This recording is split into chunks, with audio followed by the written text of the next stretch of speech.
হচ্ছে? দেখুন, প্রতি বছরই লোক সংখ্যা বাড়ছে, প্রতি বছরই বইমেলার প্রতি মানুষের আগ্রহ বাড়ছে। লোক সমাগম এবং আমাদের দোকানের বহর বাড়ে, কিন্তু ক্রেতা সেই তুলনায় কেমন বাড়ে সেইটা নিয়ে কিন্তু প্রশ্ন। এখন কথা হতে পারে যে আপনাদের তো বিক্রির ভলিউম বাড়ছে। এখন 5-10 বছর আগে যে বইয়ের দাম ছিল 70 টাকা, এই বইয়ের দাম এখন 250 টাকা।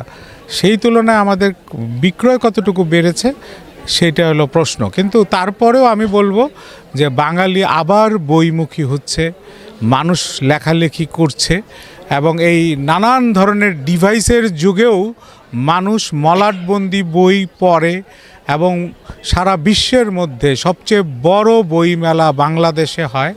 এটি আমাদের গর্বের বিষয় এবং অবশ্যই বই চলে, বই বিক্রি হচ্ছে।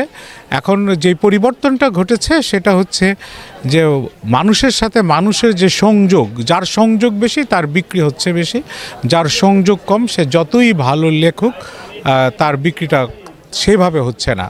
আর আমাদের যারা লেখালেখি করেন তাদের মধ্যেও আবার বিভাজন আছে। কেউ মনে করছেন যে আমি যা লিখছি তাই পৃথিবীর সেরা, আবার কেউ মনে করছেন যে আমার ভাবনাটুকু আমি মানুষের কাছে পৌঁছে দিতে চাই। সেটা কবিতার ফর্মে হতে পারে, প্রবন্ধের ফর্মে হতে পারে, গল্পের ফর্মে হতে পারে।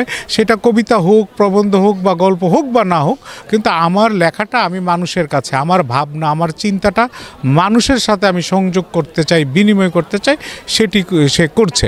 এবং সাহিত্য কোনটা সাহিত্য নিয়ে কিন্তু নানান প্রশ্ন আগেও ছিল।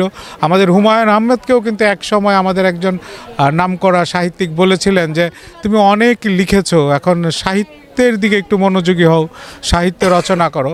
কিন্তু খুব মজার বিষয়, হুমায়ুন আহমেদের মৃত্যুর এত বছর পরেও তিনি টিকে আছেন, এখনও বাংলা একাডেমির এই বইমেলাকে তিনি একাই টেনে নিয়ে যাচ্ছেন।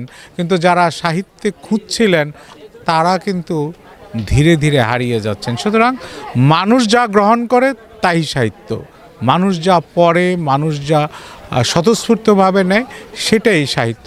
সময়কে যে ধারণ করতে পারে, সময়ের উচ্চারণ যে করতে পারে সেই সাহিত্যিক। সেটা যে কোনো ফর্মে হতে পারে, অথবা আমি একটি কবিতা লিখলাম, হয়তো কবিতার ব্যাকরণ প্রকরণের ভিতরে সেটি নেই, কিন্তু মানুষ গ্রহণ করেছে, সেটির অন্য কোনো নাম হতে পারে, কিন্তু সেটিকে সাহিত্য থেকে বাদ দেওয়া যাবে না। কারণ সেটি মানুষের কথা বলছে, মননের কথা বলছে, তার মেধা, তার শক্তি দিয়ে সেটিকে সে তুলে ধরার চেষ্টা করছে, আরেকজন মানুষকে প্রভাবিত করার চেষ্টা করছে। আপনার সাহিত্য যদি আরেকজনকে প্রভাবিত না করে, সেটা আর যাই হোক সাহিত্য হবে না। ধন্যবাদ।